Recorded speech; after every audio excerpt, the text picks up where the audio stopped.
I was brought up in a Christian family, so we would go to church every Sunday, and from a very young age, like, I knew that Christianity was not what I believed in. And one of the first instances which I remember was I was actually in church and we had to write a song about God. And my song was Jesus and God, Jesus and God. It was like a little rap. And I remember the pastor came over to me, he grabbed the piece of paper and he scribbled it out and he said, "No, Jesus is God." And it's from this moment, maybe I was about 7 years old, when I realised that Christianity it's not for me. So I continued to go to church for many years, because it was the closest thing that I believed in. I always believed in one God.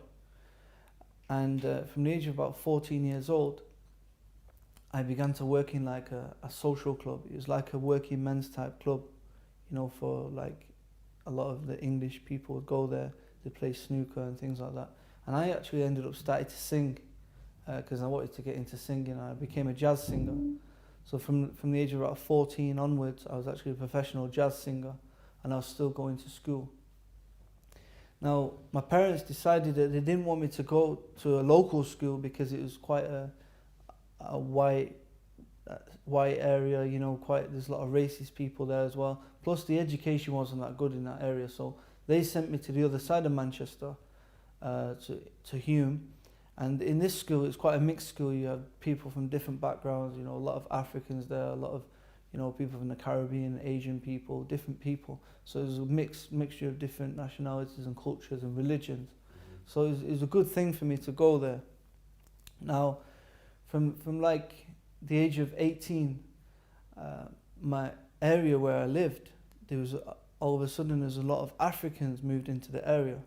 A lot of Africans from like Sierra Leone, mainly West Africa, like Sierra Leone, Nigeria, and it became quite an African area. And I came into contact with some friends from Sierra Leone, and we started to do business together. And for quite a few years we were doing business together, and eventually we ended up going to West Africa. Now, around this time I was singing, I was doing my jazz music. I was also DJing in the clubs. I was DJing like hip hop and R&B, stuff like this. And my friends, they would do like nights in clubs and stuff like that, and we'd be DJing. So I really wanted to get into the music industry. And at this point, like, I was contacted by Sway. He's quite a well-known rapper in London. He used to be quite big. And I did a track with him, where we did a mixture of like jazz and hip hop. So I was actually, I was getting about doing my music, things like that. And it was my dream to be like a big jazz singer. This is what I wanted to do. And actually my career was actually doing well. I was getting a lot of gigs. I was singing on cruise ships and singing in different football stadiums and venues, and it's becoming quite good. And this is really what I wanted to do. I was just concentrating on doing this dream. So at the age of 18, a lot of Africans moved into my area. It became quite an African area. A lot of people from West Africa, like Sierra Leone, Nigeria. And I became friends with some Sierra Leone brothers, and they were Muslim by name. They some of their family were Muslim, but they didn't really know much about Islam. But anyway, we began to do business, and eventually I had to travel to Africa, to Sierra Leone. We were selling cars, and I was also getting involved in studying diamonds and learning about diamonds. So this is like the path which I wanted to take, because this is what my friends were doing. And it was good money, it was just, living the life, trying to make as much money as we can, enjoying life, spending it, wasting it all away. This is what we was doing. And my experience in Africa, the first country I went to was actually Senegal, in Dakar in Senegal. And it's over 90% Muslim, yeah. And this was the first time I actually heard the call to prayer, the adhan, calling the Muslims to come and pray, Allahu Akbar, Allahu Akbar, and this sound of the actual adhan, it really made me think, what is this, yeah? And it made me want to know more about Islam, you know. And at the time, I was actually stuck because I was only supposed to be in Senegal for maybe 2 or 3 days, and I told the hotel manager, you know, because I was actually stranded there for over 2 weeks and I didn't have any money to pay for the hotel. I told the hotel manager and he said, no problem, come to my house. So the hotel manager took me to his house, and he was a Muslim. I was a bit scared to go to his house at first because, you know, I just thought Muslims were all terrorists and all the things I'd heard were all bad things. But I had no option, you know. I couldn't phone home because my parents didn't even know I was in Africa. Yeah, so, you know, I had to go to his house. I went to his house, and this is where I heard the adhan. And while I was there, his grandmother died. His grandmother passed away, and she was over 100 years old. And he was crying on the bed. And I remember putting my arm around him and saying, look, you know, she'll go to a better place, you know, just trying to comfort him. And he said, I'm not crying because she died. He said, I'm crying because I wanted you to meet her, because I wanted her to make dua for you, that you would be a Muslim. He said, because she's an old woman and Allah will answer her du'as. And this really touched me because I thought, the guy's not even upset because she died. Yeah, he's in full belief that she's going somewhere better, which I wasn't, you know, trying to comfort him. You know, and it made me want to know more about Islam. You know, so a lot of misconceptions were cleared up there. So this was at like the beginning of me looking into Islam, you know, to start to look just for interest, just because I wanted to know what these Muslims believe, because they're nice people. So over the years, I actually moved on to Sierra Leone. We was getting involved in business and things like this. And it was actually like, for many years, like my friends, they would go to certain people in Sierra Leone who was dealing with witchcraft. They was dealing, you know, they have different names for it, like juju or voodoo. You know, they'd be involved in these rituals where they would be contacting the unseen world, like the jinn, for help. You know, so they ask the jinn to go and do some things for them, you know, whether it's in business or whatever they're doing for protection, you know, and they was getting involved in this. And this became very real to me, you know. I believed that the world of the jinn existed, you know, because the things I'd witnessed in Africa and even in London, when I was staying with my friends in like South London, like, you know, this is happening, that I believed in it, you know. And when I came back to England, I told my Libyan friend, I told him what I'd witnessed in Africa about all this juju and these, you know, these supernatural things happening. And he said, yeah, in Islam we believe in this, but this is illegal. You know, you're not allowed to do this. You're not allowed to communicate with these things. It's illegal in Islam. And he showed me a lecture by Dr. Bilal Phillips, which explained the world of the jinn. And this actually was the beginning of me actually maybe believing that the Quran might be from that God which I believe in. Yeah, because I've always believed in the one God. But from this point, this was when I was actually questioning maybe the Quran is from that God, from the God that I believe in. So I started to look more into the Quran. And finally I began to believe in it, you know, start to believe in Islam, start to look into it. And I started to pray in my own way. You know, I fasted the month of Ramadan in my bedroom at home, yeah. And it wasn't until about 6 months to a year later I went to Egypt, Cairo. I went to see a friend of mine in Cairo, and I went to the first mosque because I'd never been in a mosque before, because I was quite scared of going in mosques. You know, again, I had a lot of misconceptions in all this. I was scared to go in the mosque, and I went to the mosque. And I asked my friend, I said, can you teach me how to pray properly? And he said, no. He said, because you're not a Muslim. I said, I am a Muslim, I pray, I fast, you know, I try. He said, no, you have to say the Shahada. You know, and I didn't know what the Shahada was. You know, I said, what's the Shahada? He said, this is a declaration of faith, you know, to declare that there's nothing worthy of worship except Allah and Muhammad, peace be upon him, who is the final messenger.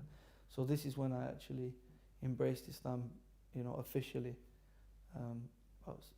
Back in 2006. Okay, mashallah. Aki, can you now tell us how coming to Islam has changed your life? Since accepting Islam, you know, it wasn't easy, you know, because I was still a singer. I was still doing, you know, things that were not good, you know, the undesirable things, like, you know. And it's not easy just to give all that up straight away. I mean, many people, that's it, you know, they just give it up and it's out of their life. But for me, I couldn't do it. You know, I wasn't strong enough. My belief wasn't enough just to leave that life straight away. It took a long time for me to, you know, give up my singing. The singing was the hardest thing, you know, and the music, because it was a big love of my life. But eventually, you know, I just stopped singing certain songs, stopped listening to certain music, and eventually I just found that the circles, the brothers who I was with, the friends I was keeping, you know, eventually I just gave these things up. You know, it wasn't so difficult.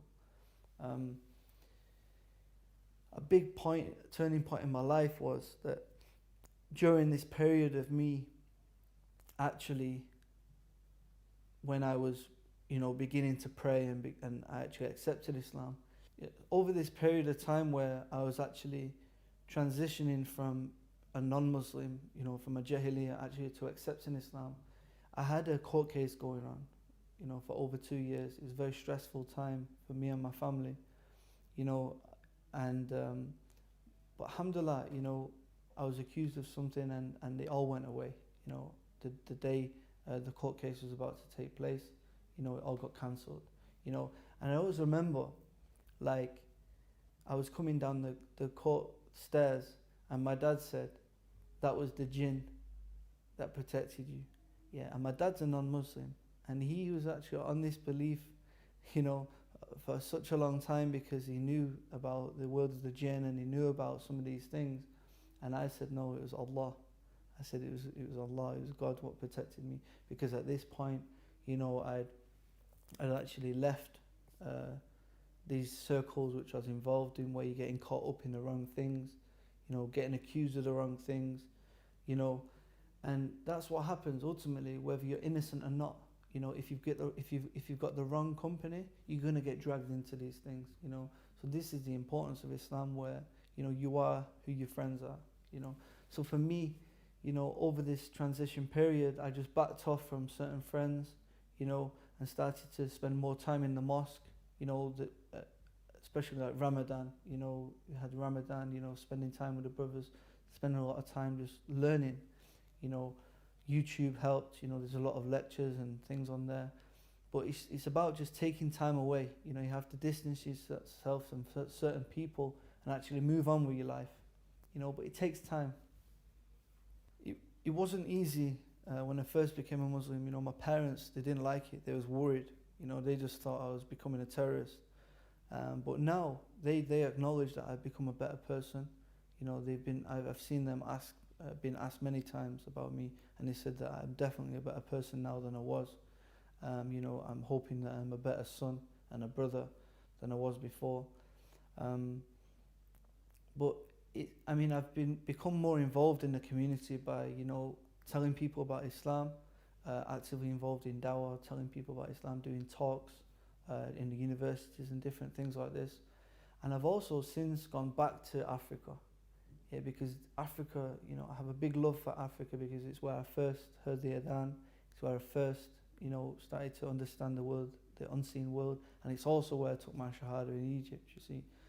So I decided that I'm going to go back to Africa, and a few years ago I set up my own charity called Volunteers Sierra Leone, where we're actually now responsible for 65 Muslim schools around Sierra Leone.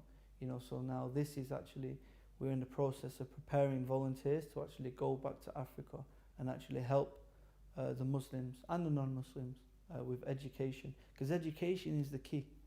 You know, if you look at the people what was living in my parents' area, you know, what I was telling you about before, you know, where the education is bad.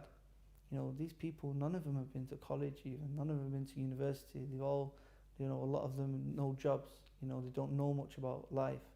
You know, but because my parents sent me to quite a good school on the other side of the city, you know, I got to experience different cultures and understand education is the key. Yeah, so, you know, it's about giving back to the community, giving back to, you know, Africa, especially for me. What advice have you got to Muslims and non-Muslims regarding Islam? The advice that I'll give to non-Muslims is just open your heart and sincerely look into the religion of Islam. Yeah, you know, read the Quran with an open heart and just see what you think, you know. And if you do believe in a one true God, put your head on the floor when you're alone and ask that God, ask the Creator to guide you to the straight way. Put your head on the floor, submit to God and ask Him, if Islam is true, show me. And this is the advice I give to non-Muslims. For the Muslims, the advice would be that I advise the Muslims to actually study and learn more about Islam, but whatever you do know, you have to pass on. Yeah? If you know non-Muslims, if you know Muslims that are not practicing, you have to advise them to actually come back to Islam. And the other advice is to keep up with your salah. This is very important. If you've got the salah, everything else will come, inshallah. I'd just like to say Jazakallah khair. Thank you for Roadside to Islam for inviting me on the show. Jazakallah khair. Assalamu alaikum wa rahmatullah.